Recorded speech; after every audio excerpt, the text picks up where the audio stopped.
السلام علیکم دوستو، میرا نام ہے اسیب شفقت اور آپ دیکھ رہے ہیں ہنسی ٹی وی۔ سعودی عربیہ کی تاریخ کے اندر پہلی بار سعودی ماڈل کی مس یونیورس جیسے ولگر ایونٹ کے اندر شمولیت کے اعلان کی خبریں ابھی پرانی نہیں ہوئی تھی کہ مدینہ کے اندر مسجد نبوی کے بالکل پاس سے ایک انتہائی افسوسناک ویڈیو سوشل میڈیا پر وائرل ہو رہی ہے، جسے دیکھ کر پہلے تو آپ کو اپنی آنکھوں پر یقین نہیں آئے گا، پر یہ حقیقت ہے، کیونکہ اس ویڈیو میں دیکھا جا سکتا ہے کہ مسجد نبوی کے ایک دروازے کے بالکل سامنے موجود کلوتھنگ شاپ پر ڈسپلے کے اندر ایک منی اسکرٹ ڈریس اور دوسرا ولگر قسم کا نائٹ ڈریس ڈسپلے پر موجود ہے، اور کسی بھی گزرنے والے شخص کو اس پر کوئی اعتراض نہیں۔ استغفر اللہ۔ سعودی اتھارٹیز جس قدر ایکٹیو رہتی ہیں، یہ ممکن ہی نہیں ہے کہ ایسے ولگر قسم کے ڈریس کو اس جگہ پر ڈسپلے کیا جائے، ان کو بیچا جائے اور ان کو خبر تک نہ ہو۔ یہ H&M نام کی سویڈش کلوتھنگ برانڈ ہے جو کہ ویسٹرن ڈریسز کو اس مقدس جگہ پر بیچ رہی ہے، ایسی مقدس جگہ جہاں پر دنیا بھر کے مسلمان مرد و عورت روحانی سکون اور عبادت کے لیے آتے ہیں، وہاں اس طرح کی چیزوں کو کھلے عام ڈسپلے کرنا لبرلزم کو بڑھاوا دینے کے لیے ذہن سازی کرنا نہیں تو اور کیا ہے۔ I'm in Medina and look, there's H&M. You can buy a mini dress and look how close to the mosque. ایسے سانپوں کی نسل جس کی، یہ ایسے سانپوں کی نسل جس کی بڑوں بڑوں کو سمجھ نہ آئے۔ No, I don't like that at all. I should be writing to H&M. محمد بن سلمان سعودی عربیہ کو اور اسلام کو اس ویسٹرن معاشرے کے اندر انتہائی تیزی سے بدل رہا ہے، پر کیا آپ جانتے ہیں کہ وہ ایسا کیسے کر پا رہا ہے؟ حالانکہ اسلام وہ مذہب ہے جس کے اندر خلیفہ وقت یا بادشاہ سے بھی غلط کام یا پھر ایسے کام پر سوال کیا جا سکتا ہے جو کہ اسلامی شریعت کے خلاف ہو۔ آپ سب جانتے ہیں کہ محمد بن سلمان نے کیسے اپنے گھر والوں کو قید کر کے زبردستی حکومت حاصل کی ہے، جو کہ اس کا حق نہیں تھا، پر سب سے اہم سوال یہ ہے کہ یہاں پر موجود عالم دین آخر اس سب پر خاموش کیوں ہیں؟ اس کا جواب ہے کہ سعودی عربیہ کے اندر ایک سلفی موومنٹ شروع کی گئی تھی جو کہ رسول اللہ صلی اللہ علیہ وآلہ وسلم کے صحابہ کی زندگی اور تعلیمات سے الگ ایک نئی ٹرم ہے۔ اصل سلفی الگ ہیں۔ سعودی سلف موومنٹ کے اندر ایک ٹرم استعمال ہوتی ہے مدخلزم۔ اس کے مطابق سعودی حکومت تمام لوکل مولانا اور عالم دین کو ڈائریکٹ یا پھر انڈائریکٹ فنڈ کرتی ہے، اور بدلے میں یہ لوگ ان تمام سعودی بدلاؤ اور محمد بن سلمان کی پالیسیوں کو عوام کے سامنے ڈیفینڈ کرتے ہیں اپنے فتوے دے کر۔ اب ظاہر ہے کہ جس سے آپ لے کر کھا رہے ہو اس کے خلاف تو نہیں بول سکتے، اور سب سے بڑھ کر یہودی خفیہ ایجنسی موساد اور امریکن CIA بھی ان مولاناز کو فنڈ کرتی ہے، اور کیوں کرتی ہے یہ آپ خود سمجھدار ہیں۔ اسی لیے آپ دیکھ رہے ہیں کہ یہاں پر میوزیکل کنسرٹ، ڈانس کلب اور وہ سب کچھ ہو رہا ہے جس کی اسلام کے اندر اجازت نہیں، جبکہ دوسری طرف اسلامک آئیڈیالوجی کو اسکول کے سلیبس کے اندر سے کم کروا دیا گیا ہے۔ محمد بن سلمان یہ جانتا ہے کہ مسلمان اسے فالو نہیں کریں گے بلکہ ان عالم دین کو ضرور فالو کریں گے، لہٰذا انہی کو کنٹرول کیا جائے۔ اسی لیے آج یہ عالم دین مسلمانوں کو یہ بتاتے ہیں کہ فلسطین کے مسلمانوں کے ساتھ جو کچھ بھی ہو رہا ہے وہ دراصل اللہ کی مرضی ہے، ہمیں ان کے لیے دعا کے علاوہ کچھ نہیں کرنا چاہیے۔ ان ظالموں نے اپنے فائدے کی خاطر مظلوم فلسطینیوں کا سودا کر لیا اور ان کو بے یار و مددگار چھوڑ کر اسرائیل کے ساتھ ڈیلز اور ٹریڈ شروع کر رہے ہیں، عنقریب اسرائیل کو قبول بھی کرنے والے ہیں۔ دبئی کے بعد مجھے لگتا ہے کہ بہت جلد سعودی عربیہ کے اندر بھی ایک مندر اور چرچ بننے کا اعلان ہوگا، کیونکہ یہ مجرمانہ خاموشی اور گمراہی نے مسلمانوں کو آج اس مقام پر لا کر کھڑا کر دیا ہے کہ وہ علماء سو کے آگے بے بس ہیں۔ بعض اوقات حد سے زیادہ محبت اور عقیدت کے اندر انسان اپنی جہالت کی وجہ سے وہ کچھ کر بیٹھتا ہے کہ اس کا خود بھی اس کو اندازہ نہیں ہوتا۔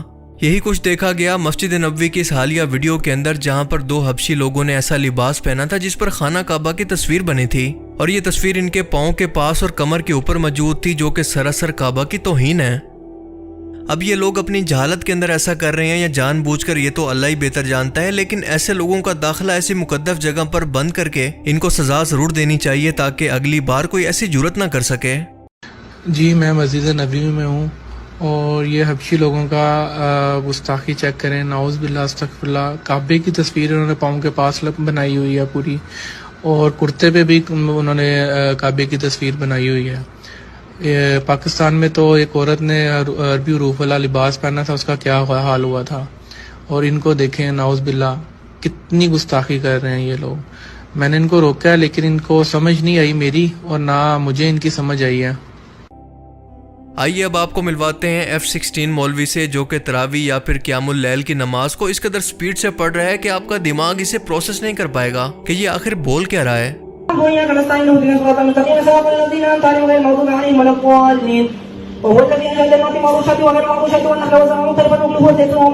کیا یہ حرکت اس قرآن اور اللہ کے حکم کی گستاخی نہیں ہے؟ کیونکہ وہ سورہ مزمل کے اندر واضح طور پر یہ فرماتا ہے کہ قرآن کو اچھی طرح سے ٹھہر ٹھہر کر پڑھا کرو۔ اس طرح کی نماز کے اندر انسان کا بھلا کیا دل لگتا ہوگا، بلکہ وہ تو اسے صرف ایک مشقت سمجھے گا۔ اس طرح کی عبادت سے کیا کسی شخص کا عبادت کے اندر دل لگ سکتا ہے، خاص طور پر جب اسے پتہ ہی نہ ہو کہ سامنے والا شخص آخر بول کیا رہا ہے؟ اس طرح سے نماز سے جان چھڑوانے کا یہ ٹرینڈ انڈیا، پاکستان، بنگلہ دیش کے اندر نہیں بلکہ پوری مسلم دنیا کے اندر آج ایک جیسا ہے۔ دیکھیں، قیام اللیل کی نماز نفل نماز ہے، کوئی فرض یا واجب نہیں ہے، اس لیے جتنی حیثیت اور طاقت ہو اتنا ہی پڑھیں، ورنہ قیامت کے دن ایسی نمازیں آپ کے کوئی کام نہیں آئیں گی جو کہ تراویح کو فراری کی سپیڈ سے پڑھی گئی ہوں۔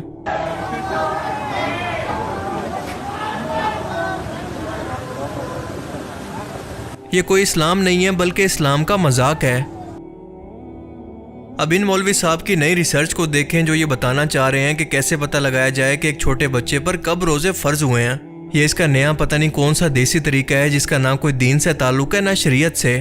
سیدھی سی بات ہے کہ حدیث مبارکہ کے اندر لکھا ہے کہ جوان لڑکے اور لڑکی پر روزہ فرض ہے، یعنی جب وہ بالغ ہو جائیں۔ لیکن اس طرح کے ذہنی بیمار لوگ اپنی ہی دنیا کے اندر رہتے ہیں، نئی نئی بدعات کو دین کے اندر شامل کرتے رہتے ہیں۔ ان کی وجہ سے دین کا تماشا بنتا ہے، غیر مسلم اسلام کا مذاق اڑاتے ہیں۔ امیجن کریں کہ یہ ویڈیو کوئی غیر مسلم دیکھ رہا ہو جو کہ اسلام کے بارے میں سٹڈی کرنا چاہتا ہو۔ بسم اللہ الرحمن الرحیم۔ دیسی طریقے سے یہ بتاتے ہیں کہ روزہ بچے پہ فرض کیسے ہوتا ہے۔ یہ دیسی طریقہ ہے، اس میں کوئی سا بھی دھاگا لے لیں، اس کو ڈبل کر لیں۔ یہ دھاگا ہے، اس کو آپ نے ڈبل کر دیا۔ ڈبل کرنے کے بعد جس بچے کا آپ نے دیکھنا ہے، بچہ ہو یا بچی، تو یہ کنفرم ہو جاتا ہے۔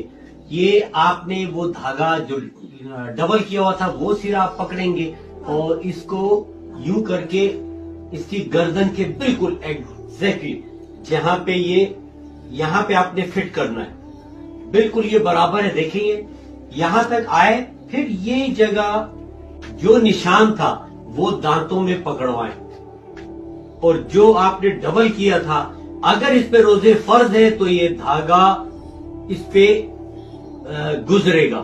یہ دیکھیں۔ ابے سالے، شروع میں مجھے لگا کہ شاید یہ کہے گا کہ دھاگا گلے کے اندر ڈال کر بچے کا گلا دبانا ہے، اگر وہ بچ گیا تو اس پر روزہ فرض ہے۔ ویسے اس فارمولہ کے مطابق تو قائم علی شاہ اور پرویز خٹک پر تو ابھی تک روزے فرض ہی نہیں ہوئے، حالانکہ یہ دونوں فرعون مصر کے زمانے میں پیدا ہوئے تھے۔ خیر، آپ ان ویڈیوز کے بارے میں کیا سوچتے ہیں؟ اپنی قیمتی رائے کا اظہار کمنٹ سیکشن میں ضرور کریں۔ اب میں ملوں گا آپ سے ایک ایسی ہی نئی انٹرسٹنگ ویڈیو میں، تب تک کے لیے اپنا بہت سا خیال رکھیے گا۔ Thanks for watching this video. اللہ حافظ۔